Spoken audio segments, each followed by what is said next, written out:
Hey everybody, HomeSliceHenry here, and today is going to be an extremely difficult day of battles because I am letting my viewers pick my Master League teams, and I'm fully expecting to see some of the most cursed teams known to mankind. We're talking truly unplayable lines of 3, glaring ABA weaknesses, and maybe, if I'm lucky, 1 or 2 games with actual Master League teams. So, without further ado, let's hop into the matches and let's see what you guys cooked up for me.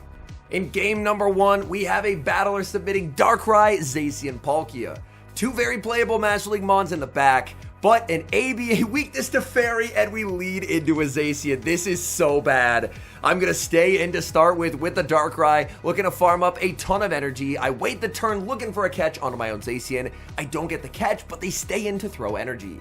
This is extremely important, as I really need my opponent to throw energy here, as I am ABA weak to Fairy. So, they're going to go for a Wild Charge, switch into a Rhyperior, but I'm able to hang on and make the Close Combat. Close Combat is going to connect massive damage, and it's the Shadow Rhyperior. Because it's the Shadow Rhyperior, I actually get a farm down with Palkia. So now I exit with energy on the Palkia, and I stored a Focus Blast on the Darkrai if I need it. Back in comes the Zacian. Zacian farming up a ton of energy, and I'm going to commit the shield.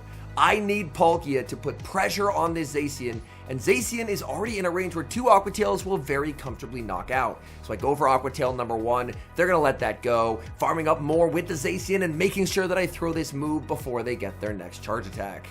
Aqua Tail is going to connect in the back, they have Dialga, and this might actually be winnable. If they shield the Spatial Rend, I can go for double Focus Blast. They're going to go for a no shield, and now I need Darkrai to hang on and make it to triple Dark Pulse. We let a team ABA weak to Fairy into a Zacian. Is this going to be possible? Darkrai 1 Snarl away from the back-to-back Dark Pulses. I just need to survive a couple more Dragon Breaths. Darkrai is very frail. We get there by the narrowest of margins. Darkrai hangs on, KOs Dialga, and we're able to clutch an improbable win. For the second match, I am told to run Gallade, Hisuian Avalugg, and Galar Darmanitan. 0 of these Pokemon are playable Master League mons. Hisuian Avalugg once was, but with the Rock Slide nerf it fell off, and Gallade and Galar Darmanitan should basically never be played. We move to match number 2, Gallade into Enamorus. What a disastrous lead. Save switch into the Avalugg, answered with a Kyogre. You have got to be kidding me. I was really hoping it was going to be the Enamorus Palkia Rhyperior line, as that line is actually pretty weak to ice. But unfortunately, it is not. I met with a Kyogre, and this Kyogre is just absolutely crushing Avalugg's hopes and dreams. Avalugg is now going to be hit with a Surf, and there's just no point in shielding. Even if I make another Rock Slide is so bad now that it doesn't even knock out. So I'm just going to bring in Gallade. Look to farm as much energy as I possibly can, but Surf does so much damage. Opponent pivots out into Enamorus. That's a very interesting play from them. So, Enamorus, unfortunately, with this energy lead, I think can actually make it to another move. Come on, Darmanitan. Oh, they get there, and now I'm forced to give up both shields. And the only thing worse than a Master League Darmanitan is a Master League Darmanitan at a 2-shield disadvantage. In comes Kyogre to absorb energy, and I'm firing off the Avalanche. The Avalanche gets shielded, and suddenly, that makes me think, they might be weak to ice in the back. If they're shielding moves from Darmanitan, I think they're weak. So I combo play with the Gallade. Leaf Blade's gonna KO. What do they have in the back? Leaf Blade knocks out in the back. Oh my goodness, it's Rhyperior. Is this possible? Leaf Blade is double super effective into Rhyperior. Rhyperior barely hangs on. Gallade doesn't get the next Leaf Blade, and unfortunately, we made it as close as we could, but Gallade just not tanky enough, and we're gonna lose a heartbreaker of a game. For game number 3, this trainer is making me use Ho-Oh, Gallade, and Gengar. I'm so sad Gallade is back. If it was Mega Gallade, it'd be awesome, but regular Gallade in the Master League, oh boy, here we go. Ho-Oh into Zamazenta. This is actually an amazing lead. It's very difficult to build a Zamazenta team that doesn't basically auto-lose or at the very least be ABA weak to Ho-Oh. In this instance, I do need to Sacred Fire on alignment. If I try and throw one more for good timing, then they're going to throw the Crunch before me, and I'm going to have to throw an alignment anyway. So I may as well fish for the debuff before they throw a move, and I actually got the debuff, which is very nice. Now, in a lot of circumstances, they'll have Zacian Dialga in the back, so I'm actually going to go for a Sacred Fire here to anticipate a catch on Dialga, but they catch on Reshiram, so this actually ends up being double resisted. The good news is I do get the debuff, which means when I send in Gallade, the Fire Fangs are not hitting as hard as they typically would. I still need to shield because this is a Master League Gallade, and I'm going to look to overfarm as much energy as possible before unleashing close combat. This will inflict solid damage onto the Reshiram. Unfortunately, my defense is now debuffed, and I don't really want to risk taking all those Fire Fangs on my lower defense, so I'm just going to throw the Leaf Blade to pick up the KO. In the back is Tapu Bulu, and oh my goodness, Gengar is just winning for me here. I get to aggressively pivot into the Gengar. I fully wall them. They're going to switch into the Zamazenta, but I can make 2 Shadow Punches before they make 2 Crunches. Shadow Punch is going to land, and the opponent resigns the match, and we get a win with Gengar and Gallade. My joy is short-lived, however, as the teams are only getting worse from here. This next viewer wants me to run Slaking, Nihilego, and Steelix. Slaking and Steelix combined, I think, beat a total of 0 Metamons. We're leading Slaking into a Zygarde. You have got to be kidding me. And this is absolutely awful. For those who don't know, Slaking is stuck with the fast move Yawn. Yawn does basically no damage. So this is still a full health Zygarde, basically. They get to land an Outrage that does huge damage. I'm going to go for an Earthquake. Earthquake, not going to do a ton of damage to the bulky Zygarde, and I'm able to make one final move before I get Dragon Tailed down. My only hope is that they stay in when I bring in the Steelix, and then they're double weak to Nihilego in the back, but they pivot out into Tapu Lele. This tells me 2 things. 1, they're double fairy, which meant if they stayed in versus the Steelix, I could have won, and 2, because they pivoted out, I probably just lose. If I send out the Nihilego, there's no way Steelix can ever 1v2, and if I stay in, I'm going to get Focus Blasted, and I'm just going to concede the match. I'm looking for a bit of redemption in the next match, and this viewer wants me to run Mudslap Mamoswine, Rayquaza, and Necrozma Dawn Wings.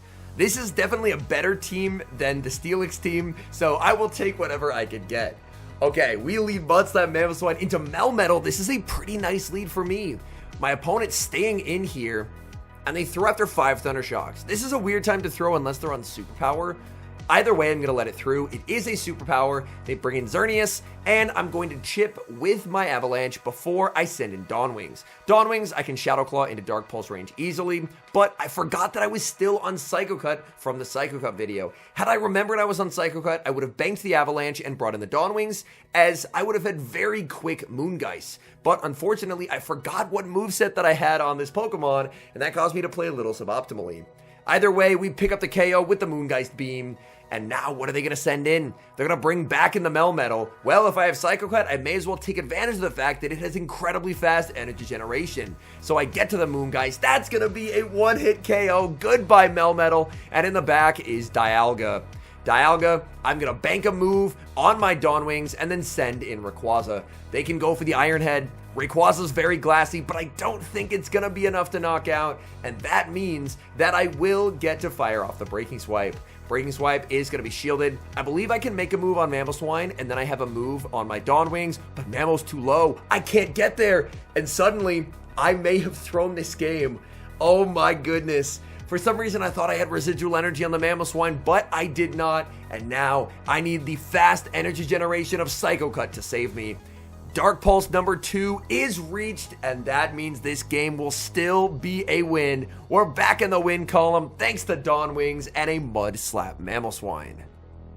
In the next match, we're starting off strong with a Melmetal Palkia Origin Core, but with Starmie as the third, we're going to need all the help that we can get because this is the Open Master League, and Starmie doesn't even get to 3,000 combat power. We are off to a great start here, leading Melmetal into Kyogre. Melmetal does have a winning matchup here. Opponent does throw on alignment, and that is incredibly impactful in this Melmetal Kyogre matchup. Because if the opponent throws on alignment, then you can do something very fun with Melmetal, and that is land a Thunderbolt and then farm them all the way down. They are going to fall just short of getting their next move. They're now going to bring in Zygarde, and this is not good. My energy doesn't go very far here. I'm forced to pivot out into the Palkia. I send out the Palkia. They have a Charm Primarina, and unfortunately, I'm basically just going to lose this game. Realistically, I had to pivot out there because if I just give Zygarde a bunch of farm, then Zygarde's going to completely sweep the Palkia Starmie backline. So I had to pivot out, but they had the Prima in the back, and unfortunately, I'm just going to lose here. My charge attack doesn't really show up there, but I lose CMP anyway, so it's not going to matter. And Starmie, I love Starmie, but it's not sweeping a Zygarde Primarina endgame, so I will concede the match. This next viewer asked to see Xerneas bite Shadow Tyranitar and Dialga. My Shadow Tyranitar is on Legacy SmackDown, so I did okay with him that I could still run the Legacy moveset. So we're into the match, and it's not a good lead, leading Xerneas into Duskmane. Now, I'm going to stay in with the Xerneas to start and go for a close combat just to get some chip damage before I send out Dialga. I'm hoping they let it go, and they do, and now I can send in Dialga, and this is suddenly a very different ballgame. Normally, Dialga can struggle against Duskmane, but once they've taken a close combat, suddenly Duskmane is dramatically less threatening. They're going to land Dark Pulse number 2, that gets Dialga pretty low. Out comes a Dragonite. I'm not going to make the Roar of Time, so I'm forced to settle for the Iron Head, and my opponent knows since it's not a Roar, they're never going to be shielding, because they know they have a date with Xerneas, and Xerneas is going to get some serious energy here. They're going to go for a Superpower. I'm going to farm up and then look to pick up the knockout with the Moonblast. I debated going for the close combat here since it's cheaper and would KO, but I just didn't want to debuff myself. In the back is Mewtwo, and I can sweep this with Tyranitar. I close combat, they end up shielding, in comes the Duskmane, and they're just getting fully farmed down by Shadow Tyranitar. Shadow Tyranitar already put in a full double shift in the triple Shadow Hundo video, and now he's back clocking in to sweep more teams. Brutal swing into the Shadow Mewtwo, KOs from like 80% health, and that's gonna be a win. The next team is honestly not bad. Melmetal, Landorus, Zekrom. I just have to really make sure that I don't lead into a Mud Slapper. So we are going to lead Melmetal not into a Mud Slapper, but a Namorous. What an unbelievably good lead.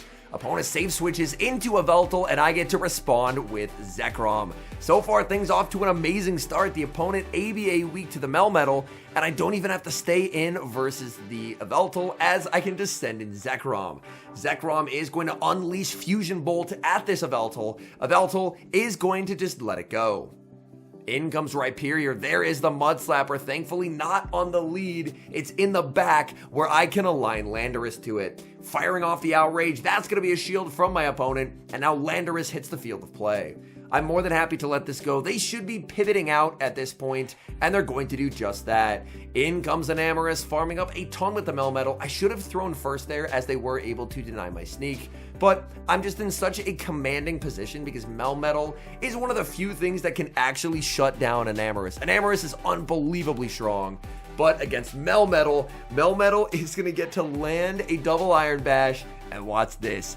Fully commit to the farm down, exiting with 100 energy, and this poor Rhyperior, it can try and farm down, but it's not going to be able to, as Melmetal is going to get to 2 more double Iron Bashes, meaning this game is over. Opponent realizes, unfortunately, there's just no win con, so they're going to let that move go. Alright, for the next match, we have the team that I featured on the channel yesterday. Shadow Salamence, Shadow Ursaluna, and Shadow Tyranitar, the 3 Shadow Hundos. And we've got an opponent, Shadow Salamence, oh no, into Zamazenta. This is an Ice Fang user, and I am triple weak to Zamazenta. This is about to go extremely poorly. I shield, and I get baited with a Crunch as well, and this just feels completely doomed. What am I gonna do against this? My only ice resist, well, it's not even an ice resist, it just doesn't take super effective from ice, is Tyranitar, and that's on SmackDown, which is resisted by Zamazenta. I am in so much trouble. I'm gonna bring in the Shadow Tyranitar. My only hope is that Brutal Swing can knock out here, but Zamazenta has the same stats as Zacian. It's very bulky, and it's going to survive. I was going to try and do a wait, a turn, and then a catch, but my opponent just under-taps the close combat. Salamence, I did actually TM to Fire Fang for this battle, but even Fire Fang is not going to be enough to save me from the wrath of this Zacian. Zacian goes for the play rough. I'm very close to the back-to-back flies, but unfortunately, I'm just not going to be able to get there. So, I fall just shy, and I top left right as they make their move. For the final match, this viewer wanted me to run Hydreigon, Mamoswine, and Landorus. Unfortunately, Hydreigon was in a gym at the time, so they said I could run Dawnwings instead, and we've got our opponent. Well, I'm glad this isn't a Hydreigon as I lead into Dialga. That would be very bad, but Dawnwings can do quite well here. Dawnwings is going to spam out these Moongeist beams and really put some pressure onto my opponent. So Dawnwings is able to grab an early shield. My opponent will fire off energy. If they Iron Head, I should survive here. And I do, which means that if I had baited the first, I could have actually got a Moongeist here and forced both shields. My opponent is going to let that through. I'm going to send out Landorus. This is just an Iron Head, but I have to shield something in this match. Mamoswine in the back is very glassy. They're going to actually send out their own Necrozma Dawnwings. I get to land a Sandsear Storm and look to farm up as much possible energy as I can. They throw a move, but they did not do enough for a Moongeist. This is only a Dark Pulse, so I'm going to tank it and look to double up. And I get the double up. Let's go, Landorus. This is a CMP tie. If they let it go, I think it will knock out, and this means that I leave with a Sandsear Storm. I'm watching the top right because if they bring in a flyer, I want to try and make the Stone Edge, but they do not. Instead, they're going to bring out Dialga. Dialga hit with the Sandsear. I'm looking to send in Mamoswine, and it's Rhyperior in the back, which means this game is a win. Opponent doesn't build up to the Rock Wrecker, so I'm not going to shield. They go for the Breaking Swipe. No debuff for them. Opponent sees the writing on the wall and concedes the match. All in all, it was an emotional roller coaster getting to run these viewer recommended teams. There were a few teams that were actually pretty solid. They had some maybe anti-meta Pokemon, but overall, you could see the team construction. And then there was some teams that had Slaking and Steelix on them, and those ones went less well. I'm really proud of the win where we were able to get a win with the Gallade Gengar backline. And if there was one win that I wish I could have gotten, it's definitely the game where Gallade just barely could not survive the Mud Slap to get to the game-winning Leaf Blade. As from the start, that game felt absolutely doomed. It felt like there was a 0% chance of winning instantly upon seeing the Enamorus followed by the Kyogre, but we were still able to get it down to where a couple more HP, maybe even just having a Best Buddy badge on that Gallade, may have made the difference between victory and defeat. Anyways, thank you guys so much for watching. If you enjoy watching content like this, please do consider leaving a like on the video and subscribe to the channel if you haven't. And an extra special thank you to our channel members here on YouTube. Your support of the channel is so sincerely appreciated. So thank you guys oh so very much. And until next time, I've been HomeSliceHenry.